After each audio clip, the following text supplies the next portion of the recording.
Enseignement d'Adia Baclos-d'Olivier du vendredi 28 août 2020 sur l'alimentation équilibrée.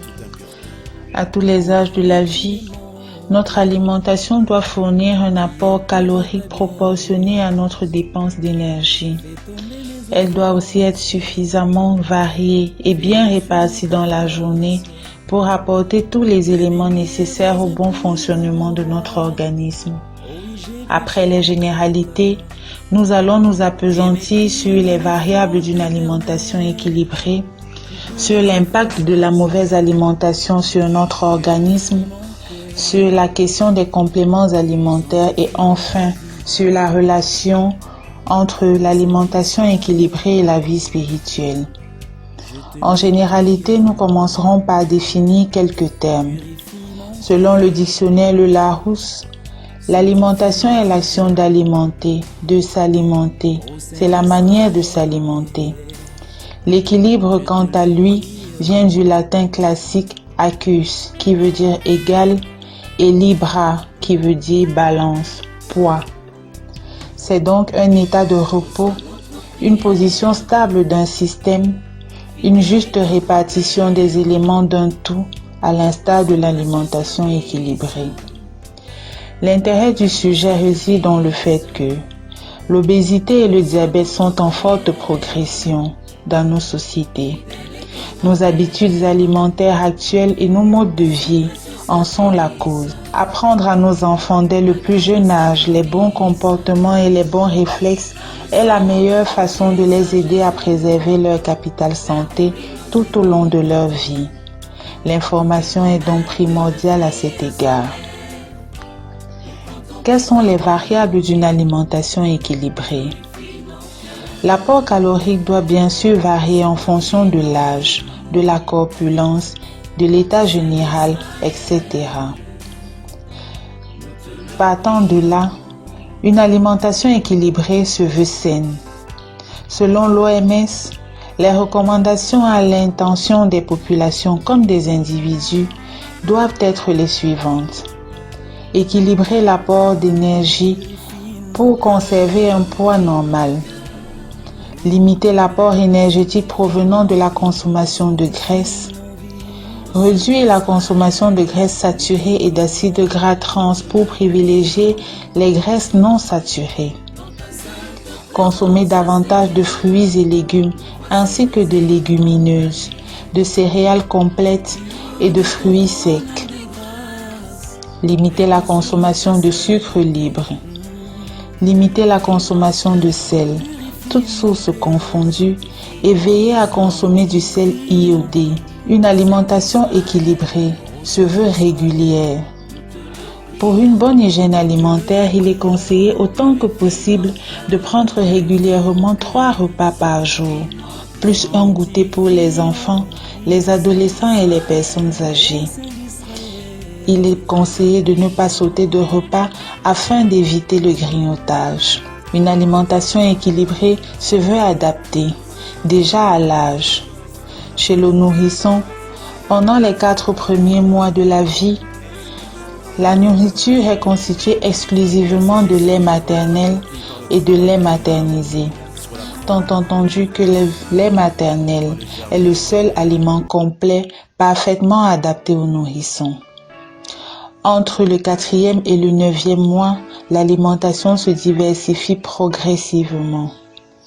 À partir du 10e mois, l'enfant peut petit à petit partager les repas familiaux.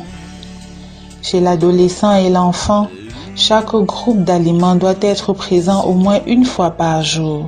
C'est le moment de favoriser l'éveil du goût. Les besoins varient selon l'âge, le sexe et l'activité physique. Il n'est donc pas nécessaire de définir des quantités de nourriture à consommer, sauf en cas de maladie particulière. Mais il faut éviter l'excès.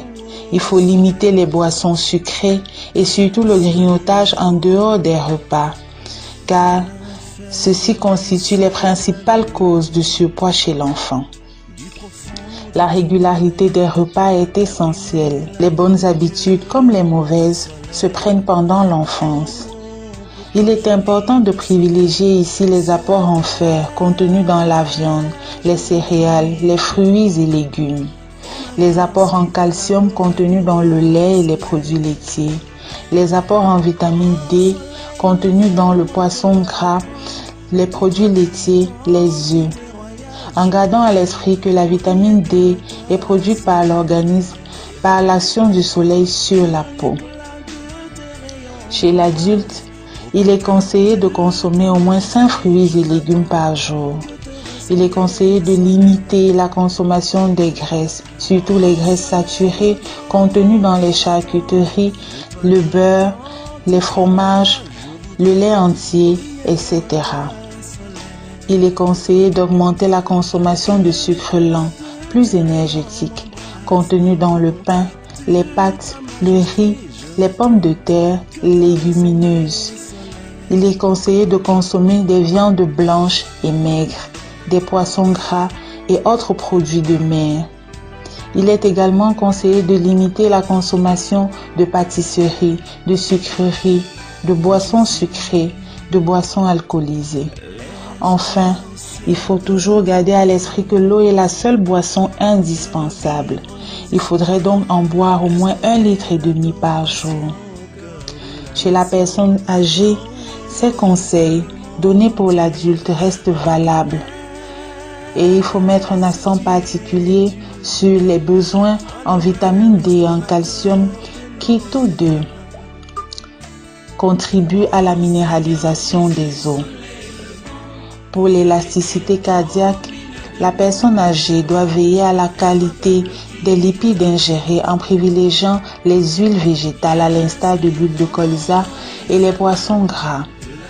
Elle doit veiller à l'hydratation, car l'âge diminue la sensation de chaleur et l'organisme régule plus difficilement la température corporelle. C'est pourquoi en cas de grosse chaleur, il est fortement conseillé de boire même sans avoir soif. Une alimentation équilibrée se veut adaptée à l'état physiologique. Nous prenons l'exemple de la grossesse où le respect et la diversité alimentaire doit rester de règle, en donnant une place de choix aux produits laitiers, aux fruits et aux légumes. Les besoins en certaines vitamines sont accrus, notamment la vitamine D et la vitamine B9. Une alimentation équilibrée se veut adaptée à l'état de santé de l'individu. Le diagnostic d'une maladie chronique nécessite un suivi médical régulier et une surveillance de l'équilibre alimentaire en vue d'éviter des complications. Une personne diabétique n'adoptera pas forcément la même alimentation que celle atteinte d'un cancer par exemple. L'alimentation équilibrée se veut adaptée à l'activité physique. L'alimentation quotidienne du sportif doit respecter les grands principes de l'alimentation pour tous. Elle sera personnalisée et adaptée à l'activité. Pour les dépenses énergétiques supérieures à 3000 kcal par jour, 4 repas quotidiens sont conseillés, dont 2 repas principaux, un petit déjeuner copieux et une collation prise 1 à 2 heures avant l'entraînement. Les apports en eau, au-delà de celles contenues dans les aliments, iront d'1,5 litre à 6 litres et plus selon les besoins. Cette quantité d'eau sera consommée en petites parts pendant les repas et régulièrement entre les repas. Quel est l'impact de la mauvaise alimentation sur notre santé? L'obésité connaît une croissance accélérée dans nos sociétés. En France, par exemple, elle concernait 8,2% de la population en 1997, 9,6% en 2000 et 11,3% en 2003, soit une augmentation d'environ 5% par an. Ce qui est dangereux et inquiétant, c'est l'augmentation du nombre d'enfants touchés. 6% des enfants de 5 à 12 ans dans les années 80 et 10 à 12% dans les années 2000. Le fort pourcentage de maladies chroniques liées à la mauvaise alimentation comme le diabète de type 2 concerne des millions de personnes dans le monde, dont nos nombreux parents. Qu'en est-il de la question des compléments alimentaires? Ces derniers se définissent comme une denrée alimentaire dont le but est de fournir un complément de nutriments ou de substances ayant un effet nutritionnel ou physiologique manquant ou en quantité insuffisante dans le régime alimentaire normal d'un individu. L'utilisation des compléments alimentaires aurait des effets néfastes sur la santé. Selon la revue de la littérature scientifique de Beans et collaborateurs en 2018, 8% d'hospitalisations seraient liées à des interactions compléments alimentaires-médicaments. Et selon les chercheurs d'Harvard, les compléments alimentaires vendus pour la perte de poids, la musculation et l'énergie sont plus dangereux que les compléments vitaminiques en termes de fréquence d'événements graves de santé. Théoriquement, notre alimentation est suffisamment riche et variée pour permettre de combler tous les besoins nutritionnels, sauf en cas d'habitudes alimentaires particulières qui peuvent comporter des manques. Quelle est la relation entre l'alimentation équilibrée et la vie spirituelle? Il faut noter d'entrée de jeu que la spiritualité est une notion d'équilibre. Et pour évoluer sereinement, notre corps physique doit être en accord avec notre esprit.